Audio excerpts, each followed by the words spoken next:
And like usual, I have no idea when this is going to start. It should start soon. Hey everybody, this is Nelson Buck, and this is the Mardox Daily Live Chat. We're here Monday through Friday, 3 o'clock Eastern Standard Time. And as John Brewer would normally say if he was here, make sure to subscribe, like, and comment on these videos. Give us your thoughts, because we're just not able to think for ourselves. We need you to tell us what you want us to talk about. Today's topic is, do you have talent? Do you not have talent? Do you have any talent? Any kind of anything? Or is it possible to not have any talent at all? So we've got Lauren with me. Lauren, who's at McDonald's. I forgot to do one thing. I got Lauren, who's at McDonald's. We have Paul, who's sitting at McDonald's. Lauren's in Florida, and Paul's in Alberta. This is kind of neat. We're kind of spanning a, what would be a 3,500 kilometer distance, roughly, Paul? Gotta unmute. Got to press mute first. Okay, yeah, probably at least 3,000 to 4,000. Yeah. Yeah, that's it, eh? You know, so that's it's going to be, it's quite a distance today, but it's pretty neat, the technology we have today. No, we started the show, and Paul was we're talking about talent, and Paul was saying that he doesn't have any talent. So what do you think about that, Paul? What do you think? Can somebody not have any talent, or is it just a question of having to dig down deep and look and see what you have? Well, I guess everybody has a talent, but sometimes the talents are not financially good or not more like a criminal talent, or there's always some kind of a talent, I guess, but not the talent that you want. Criminal, not the talent you'd like to have. Criminal talent, the act of throwing a brick at a window or picking a lock, right? Yeah. See, that's a talent, all right? Yeah, that's it. And some are not, you cannot monetize. Yeah, I don't know any jugglers professionally who make a lot of cash. No. Yeah, there you go. You know, considering I can't juggle to save my life. Lauren, it's your turn. As sick as you are or not, you have to tell us, what is your talent? And it's and looking gorgeous on camera doesn't count. Get to unmute and tell us what you think. Do you have any good talents? My talent is entering info in the computer. Oh, so you're one of these, if I give you a stack of papers to put information in. Data entry. Data entry? How long have you been doing that? I'm not really now, but... Say it again? I'm not really doing it now. Like, I did it when I worked at Home Shopping Network. Oh, okay. Oh, so you did it professionally at one point? Yeah. Lauren's sick today. Yeah. Lauren needs a tea, and a hot tea, and a lot of honey. The kind you put in the tea. Yeah. She needs the kind that you put in the tea. Yeah. A little rum and chai tea. Yeah, a little bit of rum. Yeah. Well, I keep telling my wife I need rum and Coke, and she's like, no. Like, darn, I never get what I want. I never ever get what I want. So what talents do you have, Paul? Other than sitting at McDonald's. Yeah, I'm not sure this is a talent, but yeah, I was good at mechanical and carpentry, type like that. Are you one of these people that can basically look at a problem and find out how to do it without really looking too much into how to do it? Yeah, as long as it's in the mechanical. If it's in the words, no. Like because reading a book, I don't. Hardest job I ever had was pool. I did pool installation, like I said before the show, and then I got hired back by another company 3 years later after I stopped doing pool installation. I went to pool repair. Hardest job ever. If you cannot think on the spot. You've got a piece of metal that's crooked, a screw that doesn't want to come out. How do you fix the problem? And there's no options, but it has to be fixed. You see? So talk about a talent. Those companies have a hard time finding people to do that kind of work, because how do I fix this? And you can't call someone and have half a team come over and help you do it. You got to be able to do it on your own. You know. So when it comes to mechanical like that, are you apt in that field, or are you more apt in the like mechanical repair, like on automotive, on motors, engines, or machinery? Yeah, I'm apt for any kind of machinery, basically, and it just was any kind of construction, just plumbing, electrical. I've done it all. I have an engineering degree. I have a millwright's ticket. So yeah, I'm good at that kind of stuff. He has an engineering degree. Okay, I'm going to bring you over here to Quebec for a week. We're going to finish my basement. I got to reroute pipes and everything. We have to talk. I'm getting into the plumbing part. I've been looking at the videos and looking into taking a course online on how to do soldering the copper pipes and all that, and what to know, what not to know. And it's quite the thing. Like if we look here, these are all the water pipes that I have to move because they're lower than, or higher up than where the drywall is going to go. So I have to reroute all that plumbing before I can finish my side of the basement here. And I got to say, what a mess. So you guys still have copper there, I see. Hey? Yeah. Well, what else would you use? Well, they're using the plastic lines now. Everybody does that. Yeah. Is that good to do? Because apparently that dries out. Well, they got new ones again. They keep changing every couple of years to find they're no good. But the ones that got out now are supposed to be lifetime. But I prefer copper. Yeah, me too. But the plastic is the world now. Yeah, I prefer copper too, because I've never heard of somebody saying the copper dried out. Where I've seen brand new houses, 5 years later, they got to replace the ceiling because the line broke and it sprayed everywhere in the ceiling. You know, and the excuse was, oh, well, the plastic line, the PVC or whatever it's made of, cracked because it got dried out and old. Lifetime should be the lifetime of the house. This house is 50, 60 years old now. You know, a lifetime should be 100-year-old house should still have copper pipes. You see, I doubt those plastic lines are going to last 100 years. I don't think so neither. Yeah, I think it comes down to how much money can I save. You're muted. That's probably the issue now is the money. Is the money because copper's so darn expensive. Yeah. And you build a new house, you put copper in, people come in, they break in and steal it. That's ridiculous. It's nuts. Oh yeah, they do. No, definitely, definitely. And when I take out this old stuff, there's a couple of pieces I'm gonna be getting rid of because the stuff above my head really is old. It's gotten dark colored, and apparently it's a type of rust apparently on the copper, especially when it starts to turn green. I think it's still good, but anyhow, I'll take a look at it then. But as soon as I talked to locally here, I said I'm going to be taking some of the piping out and I'm going to be disposing of it. 3 guys told me I want to be the one to pick it up. Yeah. Because apparently it's 50 or 75 cents a pound right now. Yeah, it could be more even. I don't know. It's nuts. Yeah, aluminum I know is up to $1.50 a pound right now. Holy smokes. Yeah, I brought in a block of aluminum one day and it weighed into 10 pounds and I got something like $16 or $17 for it. It was like wow. And the only reason why they took it was because it was pure aluminum. Okay, yeah. I didn't need it. What was I going to do? I should have kept it. It's going to be worth a fortune later on, you know. Yeah, could be the paperweight. Yeah, that's it. It is 3 o'clock, right? Everywhere? Yes, it is. 10 after. Just wondering why nobody is showing up today. I just wonder if it's you clicked on the link in Skype to join in?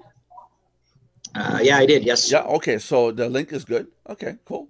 It's just one of those days where I guess it's going to be slow. Thank you, everybody, for leaving me abandoned. There was a time, Lauren remembers this, there was a time we had up to 12 people in this chat room at one time. And I pay for the software so we can put 25 or 50 people at once. All in here at one time. It can get really nuts in here. You know, so of the platforms of Skype versus Zoom, I'd rather use Zoom. I find the platform is more stable than the Skype version that we're running. I find that with Skype, when you get to 3 or 4 people, it starts to get choppy. With Zoom, it really stays stable. But I've never tried Zoom anything more than 10 people at one time. 12, I think, is the max we hit. But I would like to set up a room one day in here at 25 to 50 people at once. It's got to be hilarious. There's Belinda. Belinda. Hold on, let me put my headset on. Hold on. Sorry, late. Sorry I'm late. I didn't mean to be late. Now we just gotta wait for John. You got your headset on yet?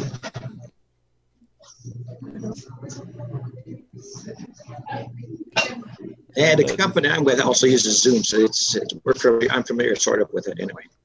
Yeah, it's a good platform. We've got a platform we're working on. It's something like Zoom to do video conferencing, but where Zoom connects you, Lauren, and me to a server, and then the broadcast is redistributed.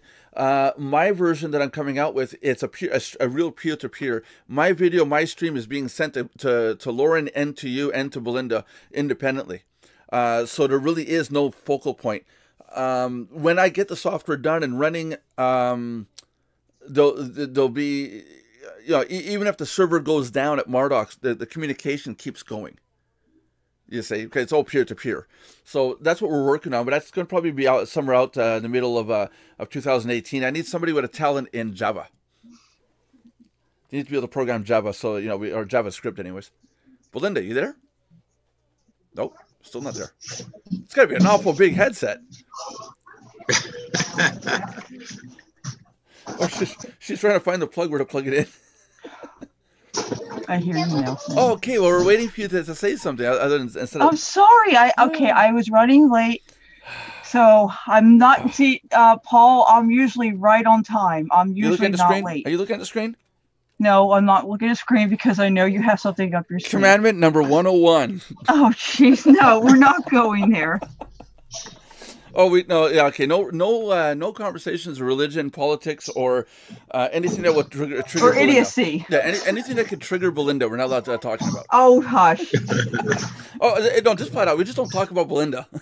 Okay, there we go. Let's pick on Belinda Day. Okay, Yeah. Well, Nelson, your day's coming. Well, so John's don't not worry. here. We're supposed to be picking on John Day. Remember, he's late. He has classes. I just got done with another client myself. That's why I'm late. Sorry. I know. I'm not asking. But you know what, though? I'm usually on time at least. Usually. Yeah. Usually I'm early. Yeah. Yourself. Let's go back and look at the videos, will we? Yeah.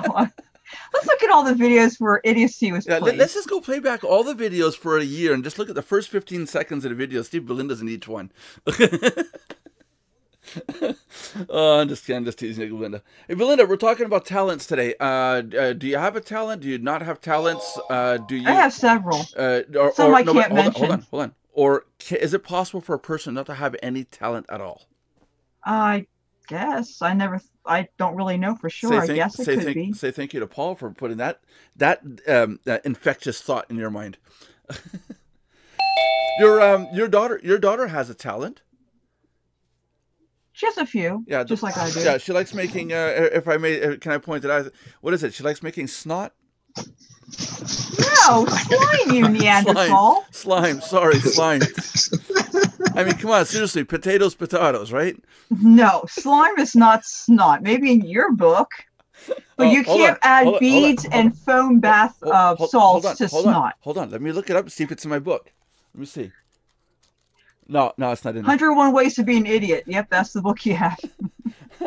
It's the Nelson's version of the 101 Commandments. It's going to be in stores again, soon. Idiocy. What's the difference? Yeah, it will be in stores soon. really local, small stores that are desperate for business. Only $9.99. Keep drinking that Kool-Aid, Nelson. Would you believe it? You could have a good talent and put out a book like this, which is, by the way, for those of you watching, it's a complete joke. The pages are all blank. And I have a book like that. It's called "What Smart Men Know About Women," and you open the book and it's all blank pages. No. It's the book I'm supposed to put my passwords in. I haven't gotten around to putting my passwords in the actual book. And but somebody could write a book about nothing and say it's $1,000 to get it, and would you believe it? People will pay you $1,000 to buy that book. Are they on drugs? No, well, it's because they're rich. And if you have a talent at selling something, you can sell a refrigerator to an Eskimo. Okay. Speaking of that, I watched those two videos that Josh put up on the chat link yesterday. The one guy, the African American guy who was selling the all-purpose cleaner, that guy was a freaking comedian. He was funny. Yeah. I mean, just his comedic stance alone would have got you to buy that. Yeah. Why? Do you know why?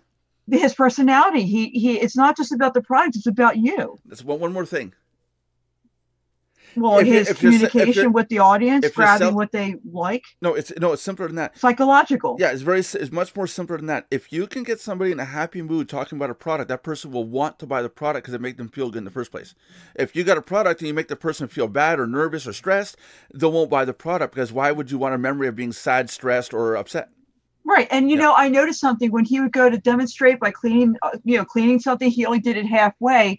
So subconsciously, the person's like, I got to clean the rest of that. Yeah. Let me get that product. Now, that's a good talent. Sales is a massively huge talent. And the act of standing up in front of a group of people, making them laugh, is hard to do. It's not that easy. People just look at me and they laugh. I mean, I've got it made. See? Yeah, I know. And then the other guy, sadly, he died 2 years after it was a 2007 video. Apparently he died in 2009, sadly, but he had a simply good Swiss product. I mean, it really kind of sold itself. He just had to have the audience open up to him, and that's all he really did. He actually did less work than the other guy did to sell them. And yet apparently he was a millionaire after just selling his $5 products. Yeah. And that's why we have a user in our group that refuses to get on chat, talk to Belinda or me, because the first thing that comes out of the person's mouth is, no, I don't want to talk to you because I don't want you to sell anything to me. I don't want to be sold on anything. And I don't blame her, because that is a huge talent, sales, the talking to people. Can you imagine the black guy that you watch? I can't remember his name. But I don't remember either. Could you imagine him getting into this chat room selling Mardox? By the time, he was pushing it. And when the guy wasn't sure, he did it in a gentle way, but he was still, pushing it, just not blatantly like maybe some salespeople would do. Right. And it was see, I'm good at sales, but for me, it's just about helping somebody, finding out where they need help. I don't want to take your money just for my own greedy. Like some salespeople do that. They don't care about you. They just want to take your money. But I'm the opposite of that. I'd rather not take your money if you don't need what I have to offer. I just don't want it.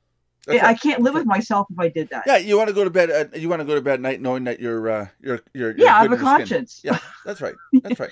And a lot of salespeople don't. Because they've gotten used to, I have to make that sale, and I don't care about you. Yeah. It's about sell your the mother sale. for a dime. That's it. Yeah. Don't get me wrong. I do good at sales, but I do it the honest way. Now, if I want to be dishonest, I probably would make twice or maybe even 3 times the sale.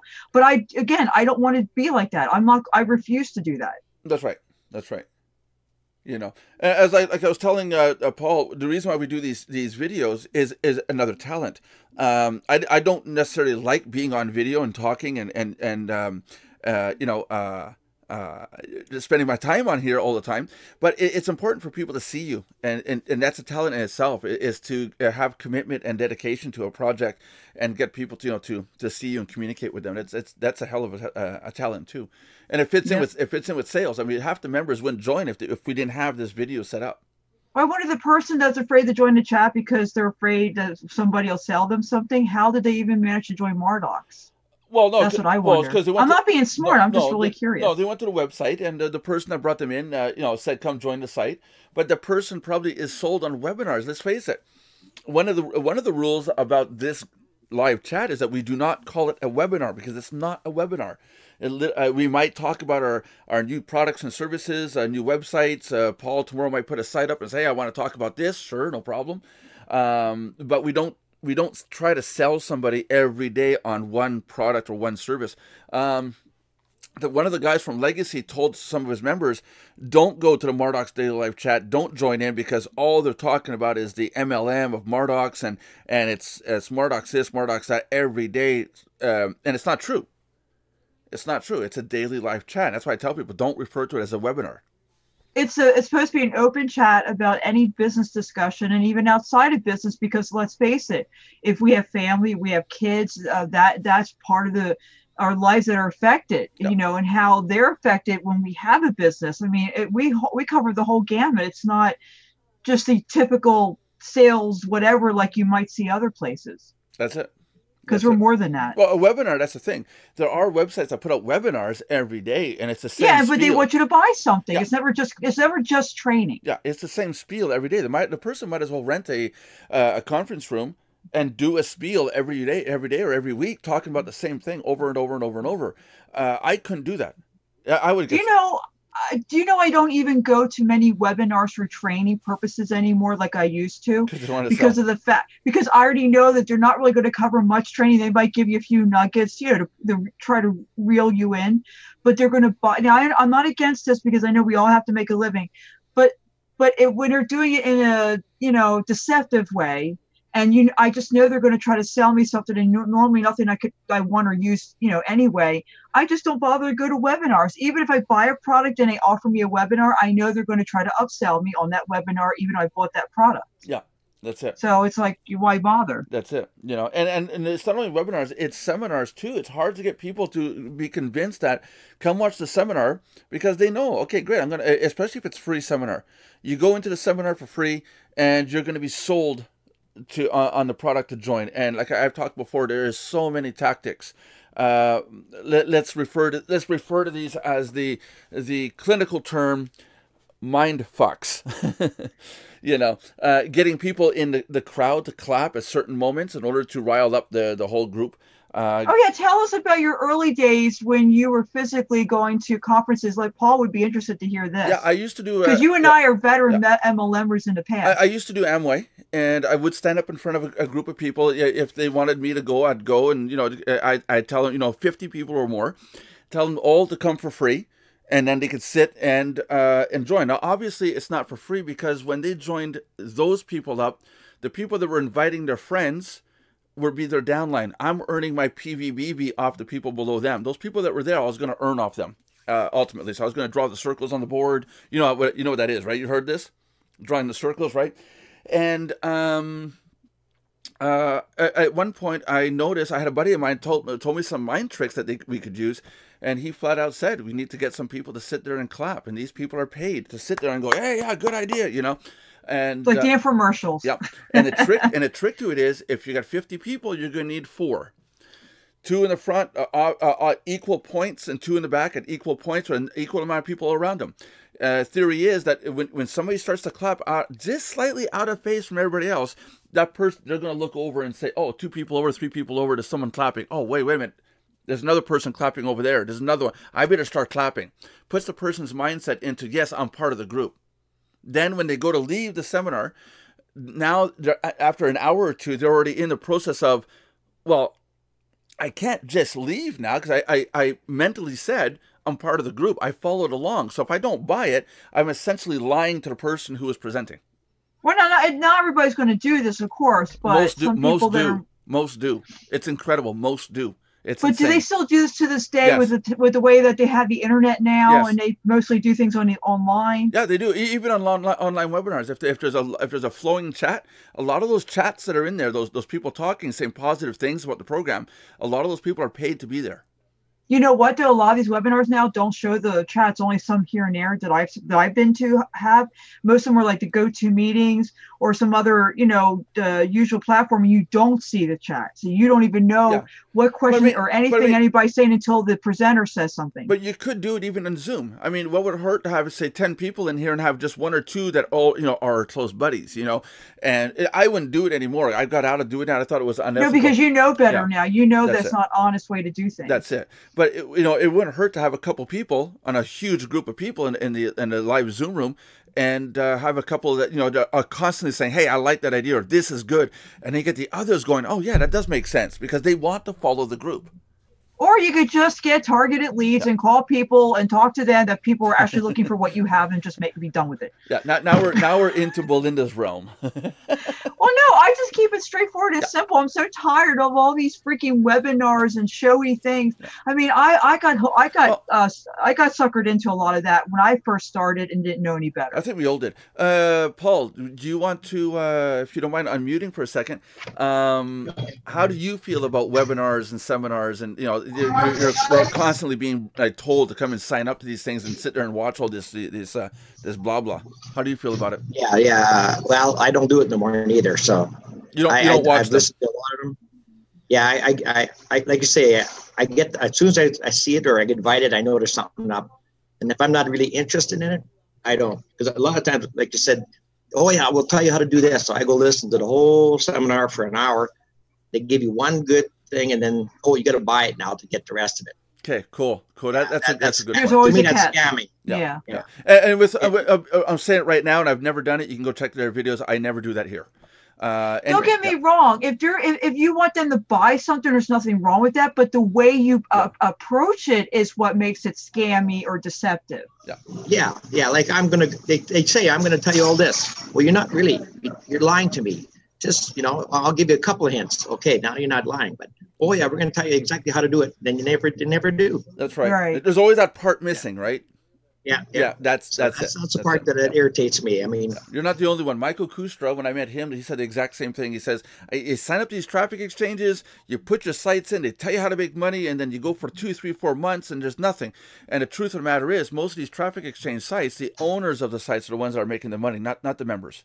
Yeah, Michael's another Canadian too. Yeah, Michael's in Surrey, BC. So, next September I'm going to be in Surrey. So if you want, that'd be a good time to go meet up over there. So I'm gonna be scheduling some points throughout Canada. I'm going to be going before I do that next August, the end of August. I'm going to be going over to Germany to see Paul Brewer and anybody German over there. So Paul Brewer. John, you said Paul Brewer. No, you meant to say John Brewer. I said John Brewer. You said Paul. Oh, don't make me rewind it and listen. Anyways, I'm going to be going over to see Brewer and foamy beer. Yeah. I want to go drink foamy beer. Yeah, that's it. And then after that, it's going to be Canada. I'm going to go across. So he's going to torture John for a while. Yeah, for about a week. He's going to do a torture tour across the. That's it. Across the planet. But even if I do presentations throughout that period of time, I will always tell the people there is a package to buy, if they want to buy it. But all my websites, every single one of my products and service sites, you can either join for free and stay free and still get benefit out of it, or upgrade. I told Paul today when I had him sign up, I said, you can stay a free member. Here's the difference with the paid version. You just get more content, more features, but you can still benefit even from the free if that's all you can afford to do, because we don't treat people any different whether they're free or paid members. We don't pull that BS. That's it. Yeah. So no, it's going to be something funny. Like Belinda, you're asking why some people don't want to join in. It's because they're always afraid there's going to be that little thing that you're not told about. And it's like, slap. Oh, by the way, now you have to buy this. And it's getting so old. It's getting so outdated. I wish. It's like people don't understand. There's actually people that care. There's a community of people that actually just want to help each other without any strings attached, because they're so, sadly, we're all used to the opposite. Yeah. It's like when you go into Walmart, you can buy a set of tires for your car, but you're not going to get to the till and say, oh, yeah, but you have to upgrade now to get the tires because now you're going to have to get the rims or you got to buy the air, Walmart and those companies would never do such a thing. But why on the internet is it so normal to say, hey, yeah, come on in, it's free. Click, click, click, click. Oh, yeah, now you got to pay $150. Or they give you a teaser. But if you want to, I'll let the software create an email. But if you want to send it, then you got to pay. Yeah, that's bad. It's like, well, shareware is one thing. Shareware is one thing where they're sharing it with you. There might be a limitation. I'm okay with that, but some of the shareware software are getting so like crunched down to the point where you, like you said, you can create the email, but once you want to send it, you got to upgrade. That's too much. Let them send 100 emails a month. If they want. Just limit the sending. Yeah. This way, if it even works, because I wouldn't want to buy it otherwise. That's right. There are some services at Mardox that as free members you get access to, but when we had our banner rotation back in the day, you could upload one banner, and as paid members you could upload 25 banners. So there was a huge jump in terms of service, but you could still upload one banner and see how it works. You can see that it went through and everything was fine. Yeah, and it actually ran, So there's that. But now we've changed it up a little bit. But now I understand there's digital products like what I do that you can't test. You can't. Hold on a sec. How do we tie this into talent? Hold on. Yes, there are people out there who have the talent on how to screw you over. Yeah, there you go. To name a talent, because you asked if I had any talents. I'm a writer. Here we go. I'm good people. Like in general, not just sales, but I mean in social. I have a few, but I'm dancing, singing, all that. But cooking, I guess, I don't know. I never really thought about what my talents were. I just kind of did things, I'm not good at cooking. I'm good on the other end. I'm good at eating. I'm sure. Yeah, that's a hard thing to do. Anyway, but as far as like now, as far as like what you can test, as far as speaking on that, it's hard to do now with leads because they cost a lot to make good leads if you're doing not junk ones that you can get anywhere for free. You really you can't just give them out the test because it adds up. Hey Josh. Hey Josh. And then hold on a sec. Josh, we're talking about talents. Do you have any? Nope. Okay, good. Go on, Belinda.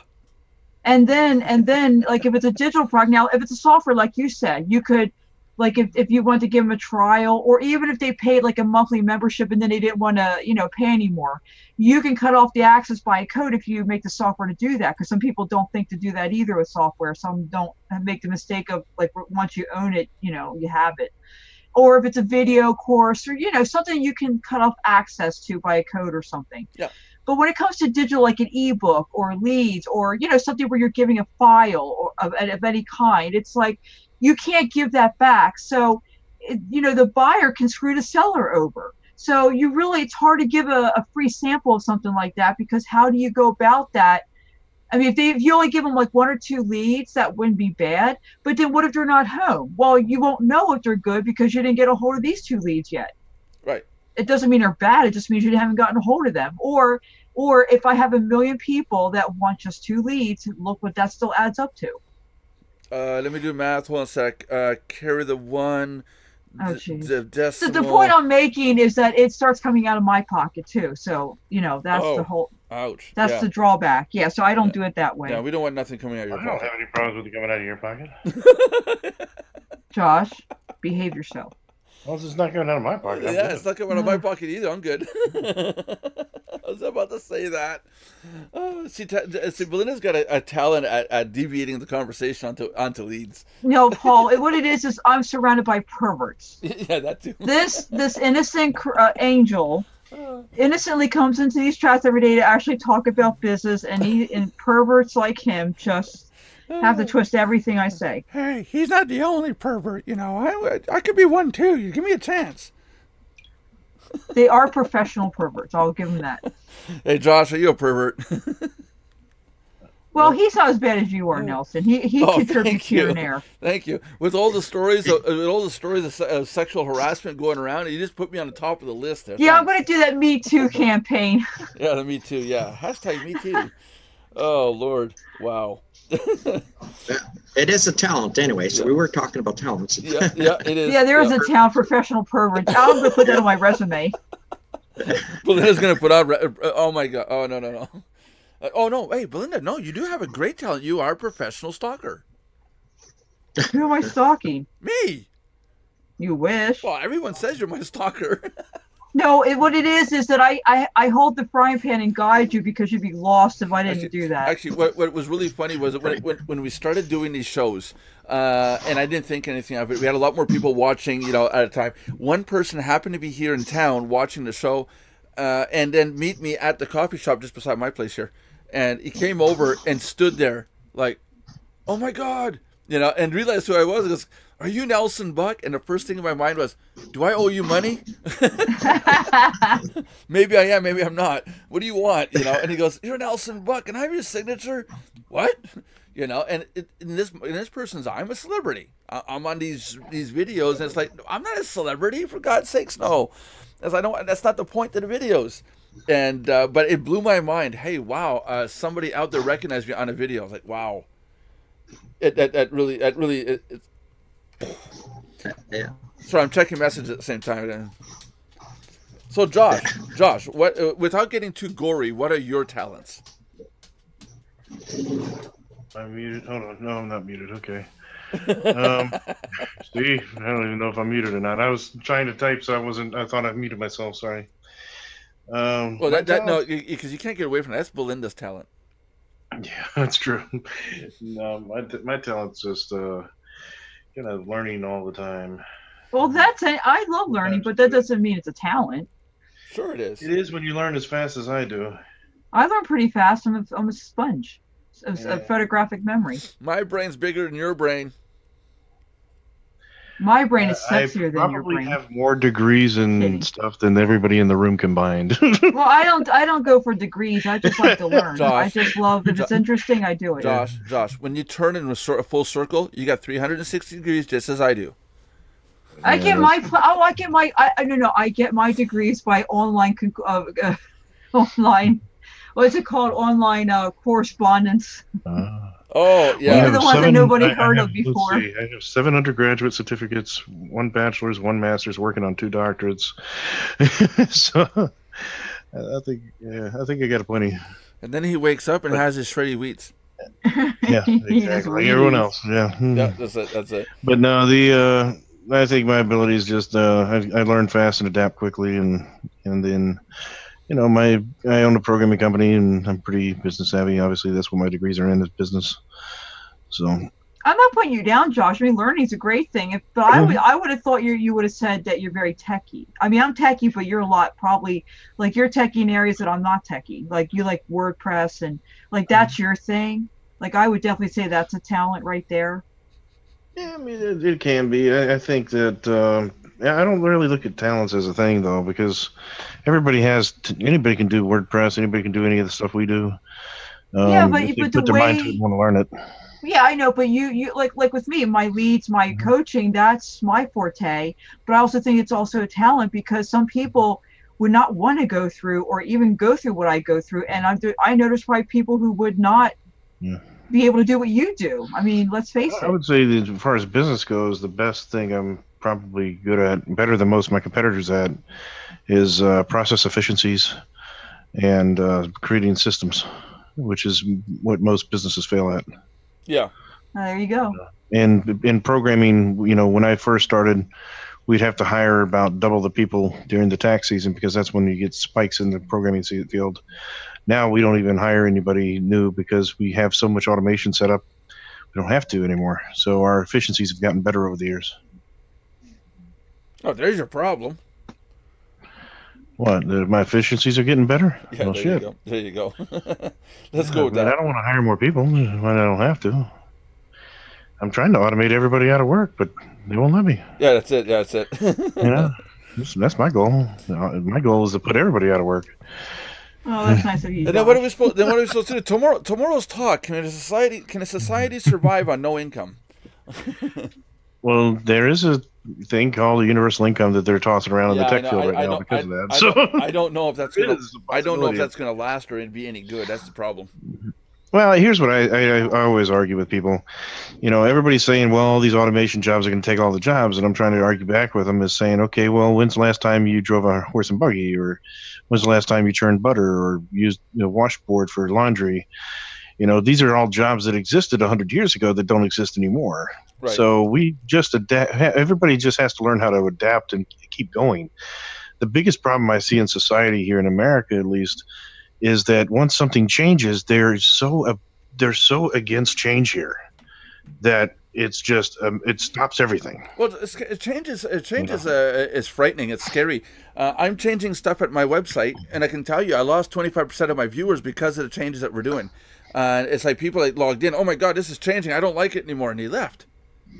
And I think it's because they're just afraid of change. People are afraid of change they want familiar things. Mm-hmm. Look at Google. There's a reason why Google's main page hasn't changed in how long? Ever since it existed? Well, it's like I explained to people. We're so far behind in technology in America because we this model of if it isn't broke, don't fix it. Yeah, that's the model of America. Instead of saying, well, how can we do this better? How can we improve on this? If we look at Japan's technology, they're like a decade ahead of us. Yeah.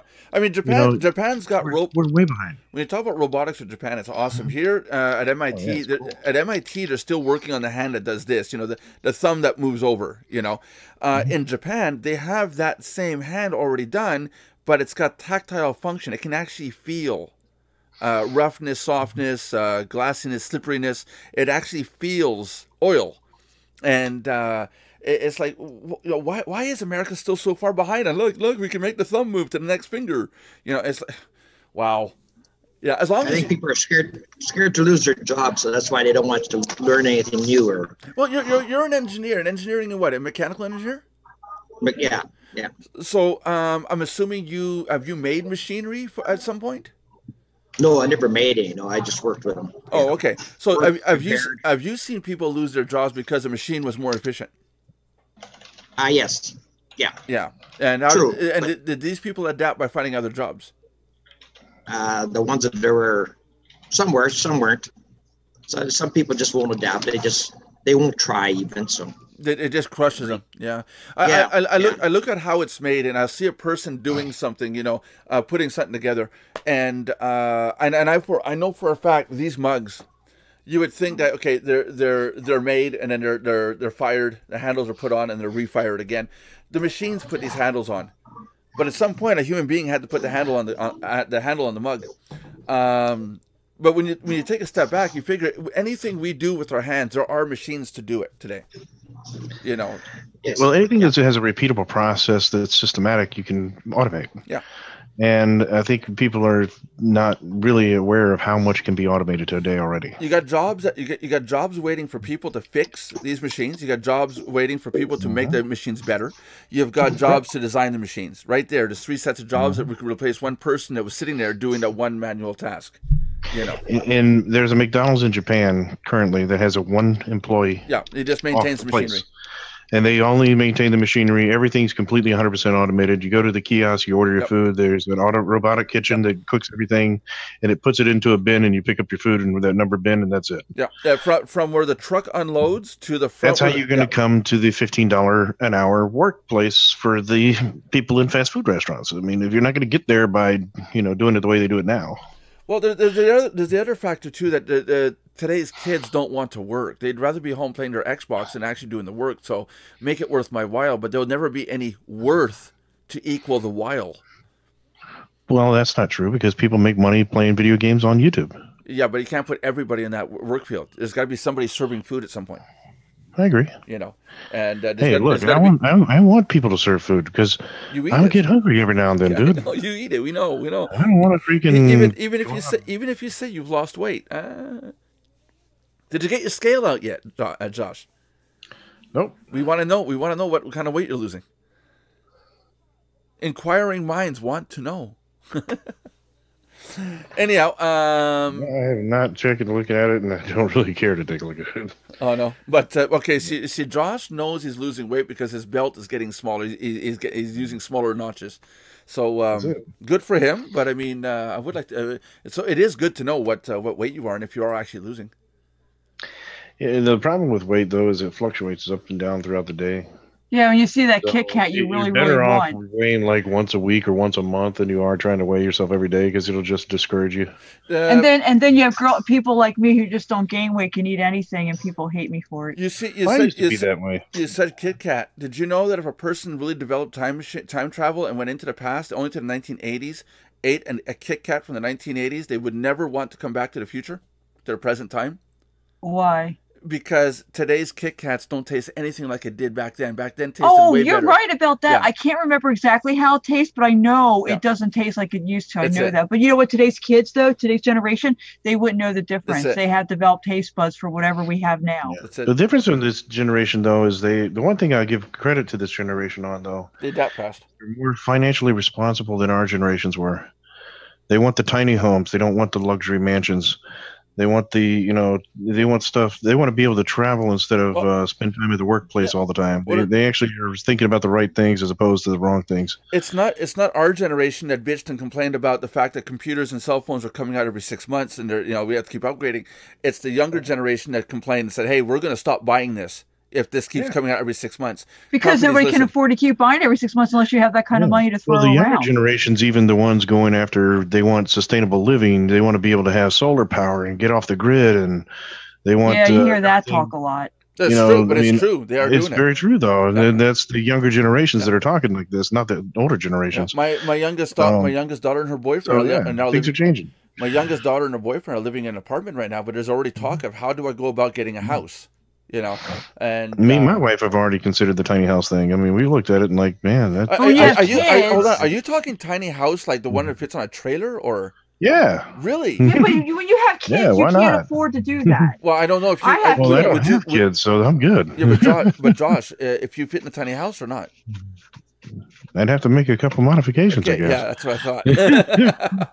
You know, even if I was rich, I wouldn't just throw money around. I like to be a good steward of my money. I couldn't just do that. People think that, oh, wait till you have millions, or like they said, wait till you make 6 or 7 figures. Well, when I did get to that point, I still didn't buy a bunch of cars and a bunch of shoes and things that they said that I would do. I know myself better than that. I'm not like that. You know something? I always said if I got $1 million from the lottery, the first thing I'm going to do is I'm going to freeze the funds. Period.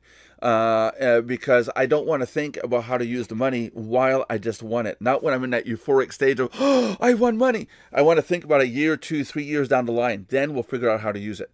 Until then, the money stays frozen. And if I can't handle that, I donate it. I'll give it to people who need it. Because the worst thing I can do is take the money, spend it, and then find out, oh shit, I got tons of taxes to pay on it, or I spent the $1 million and I can't afford to keep this lifestyle. You know. Well, you know what? All the money I make, it gets reinvested into my business, goes to ministry and tithing, and in the bank for tax purposes, you know, to pay the interest and all that. And I don't even have anything left over. They think that I can afford all these things, but they don't know what the money goes to. Yeah, I know, because you give half it to me. I know. I have all your money. Yeah, the Bank of Nelson. Yeah, the Bank of Nelson, which is governed by the religion of Nelson. Yes. Hey, Belinda, we got to wrap it up for today. Can you do the closing since I did the opening all so kindly and neatly? I just find it one thing that I'll close on though is I think a lot of people bash the millennials, and sometimes they have some better ideas than we had. Yeah, they do. I think every generation has their good points. Yep. So depends. All right, thank you everybody. What size? What size? Anyway, thank you everybody for joining the Mardox Daily Live Chat. Please tune in tomorrow to see what comes out of Nelson's mouth, as scary as that may be, and to have a voice of reason such as me and John and Josh at times, and for our new guest Paul to jump in and join in the insanity. You know, Paul's gonna be every day now, right? He's gonna be like, oh, I gotta go to McDonald's, get my cup of coffee, and sit there and listen. By the time he leaves, he's gonna want to go to the bar for a drink. Anyway. Oh, that's funny. And please remember to subscribe, like, and comment. Tell us what you'd like to have, what questions you have, what you want us to topic to talk about, because we're here to help you and better you and what you do, or help you find something that you want to do in a business if you don't already have one. We are here to help everyone in every type of area except personal, because, well, we're still trying to help Nelson with that anyway. So. I might be potty trained, but I'm not socially trained. Yes, that's right. It's like you're unpotty trained socially. Yeah. So until next time, everybody have a great day and God bless. Yeah. John, don't go anywhere.